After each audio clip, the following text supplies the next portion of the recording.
咁多位嘉賓啦出席啦上面啊咁樣。我係一位催眠治療師。咁其實乜嘢係催眠咧？其實催眠同我哋嘅生活息息相關嘅。你咁咁催眠其實係一種心理嘅狀態。咁透過一啲催眠嘅引導，即係一啲嘅方式啦。咁咧就讓對方進入一個好放鬆、專注嘅狀態，係啦。咁同我哋嘅生活有咩關係咧？各位，其實催眠電視廣告其實都係一種催眠嚟嘅。各位有冇即係我有冇即係想像過呢樣嘢，或者有冇知道過呢樣嘢？係嘛？甚至乎譬如一啲廣告歌啦，咁都係成日會播，我哋會記得個電視劇啦。咁頭先阿 Curry 都講啦，佢有課程即係教話點樣去做 closing 容易啲。咁其實 closing 其中有一種方法咪讓個客戶想講3次嘅 yes and 係啦。咁其實呢一個都係一個催眠嘅一個其中嘅一個方式嚟，一催眠嘅一種嚟。未講完，一陣先。OK， 咁仲有啲咧頭先呢位嘉賓講啦，話自我暗示啦，即係有啲係譬如朝頭早起身嘅同事講，喂，我今日好正，我今日好，我今日一切我都會順利嘅咁樣。咁呢啲都係催眠一種。另外咧仲有一本書，我諗大家都知道聽過，係叫做The Secret， 係秘密。咁秘密呢本書入邊講嘅吸引力法則，其實咧都係催眠嘅其中一種嚟。咁所以其實同我哋嘅生活咧係好息息相關。咁阿安老師，我諗你都好熟，會有冇咁嘅教做 meditation， 即係做冥想。冥想咧都係催眠嘅一種嚟，因為我自己曾經試過，我做 meditation 咧，我睇到1個鐘頭之後發生嘅嘢，係咁其實個催眠同我哋本身我哋嘅潛意識係好有關係。咁仲有我都想講啦，最近我自己有個經歷啦。在座各位有冇去推拿班？有冇試過？有啊，係咪好痛？痛死咁我最近前幾日啦，我就去做推拿班做呢樣嘢。咁我就催眠我自己，即係話將我自己擺喺一個好極度放鬆嘅狀態。咁呢個痛楚咧係真係可以降低60%。係啊，你唔係冇意識，都係有意識㗎，完全啦。但係你個痛苦真係可以減低咗。係啊，咁你哋有興趣嘅嚟揾我傾下偈。好啦，咁其實咧係各位呢張圖，我諗大家都好熟悉咯，嗬，係嘛？上邊就係我哋嘅意識啦，下邊就係我哋嘅潛意識啦，下邊嘅力量有幾大？咁我想其實潛意識，我諗各位都知嘅一樣嘢就係話，其實我哋身體，我哋瞓着覺都好啦，我哋本身我哋嘅所有嘅系統功能，佢會自己去運作嘅。咁靠咩咧？就係潛意識幫我哋做呢樣嘢。仲有，我想問下各位，在座有冇揸車超過10年嘅車嚟㗎？有。係我。早可唔可以講下咧？你哋揸車嗰陣時，我咁就嚟30年。我可以講下你揸車嘅感覺。你5歲揸？揸車嗰陣時嘅感覺。5歲揸喎你。5歲揸車。哇！已經冇咩特別感覺啦，渾然一體㗎啦。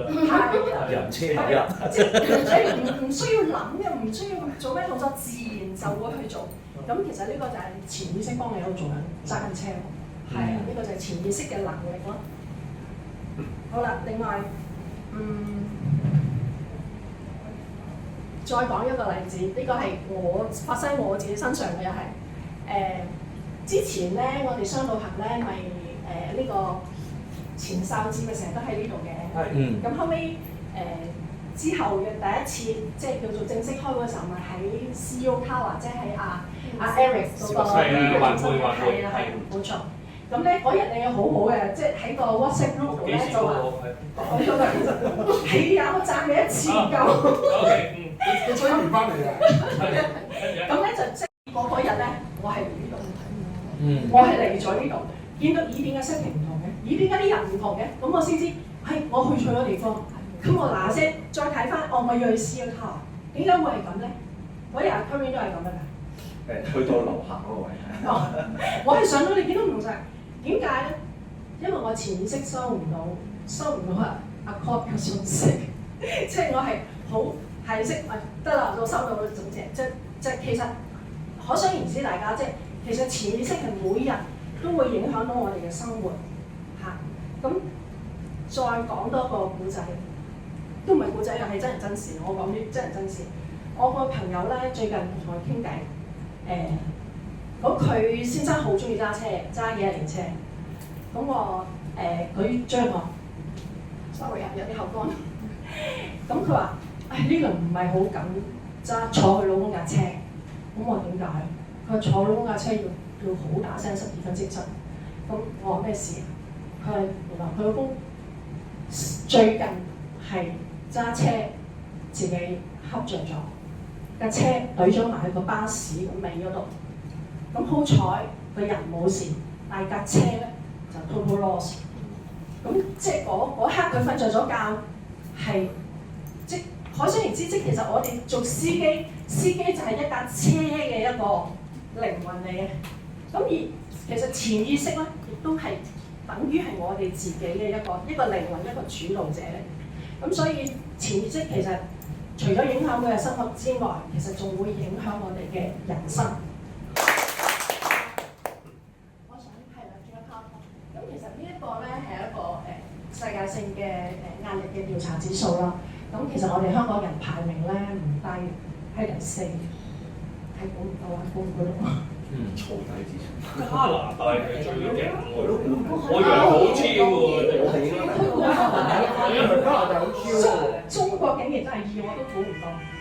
咁最近咧，我留意到有一則新聞咧，就係喺內地嘅，喺中國發生嘅，就話個員工咧，如果喺收工之後咧，收到老闆嘅任何信息，好電話好電郵好，係關於工作嘅話咧，而佢又要需要去回應嘅話咧，咁個法院判定嘅，呢個僱主咧係需要俾個僱員嘅加班費。如果香港人做嘅，香港有我哋好多人都好開心。咁其實好多香港人我自己啦，即係啲sorry 都係咁講，同啲親戚傾偈嘅時候都好多，譬如做會計好啊，做金融好啊，其實佢哋收工係好夜，尤其是做金融添，即係朝頭早要睇住個市啦，半夜又要睇住美國市啦。咁其實現代人嚟講，即係佢哋同生活同埋個工作，其實好多時都已經係混為一體嘅啦。咁日做10幾個鐘頭翻屋企，咁試問佢哋仲有冇時間，仲有冇心情好同自己溝通，或者同屋企人溝通咧咁樣？咁麻煩係啦。咁其實我哋咁繁忙，香港人會即就好似係一個呢個一望無際、無邊際嘅沙漠入面咁樣。即係好多人叻嘅，即係佢哋有能力叻嘅，可以自己一路繼續行，即係可以解決好多問題。但係如果一個不幸，有啲人係跌咗落個浮沙度嘅話，咁會點咧？無論佢自己點樣掙扎，佢都上唔到嚟喎。佢都一定要需要有啲人伸出援手，或者一啲工具去幫佢一步一步離開嗰個困境。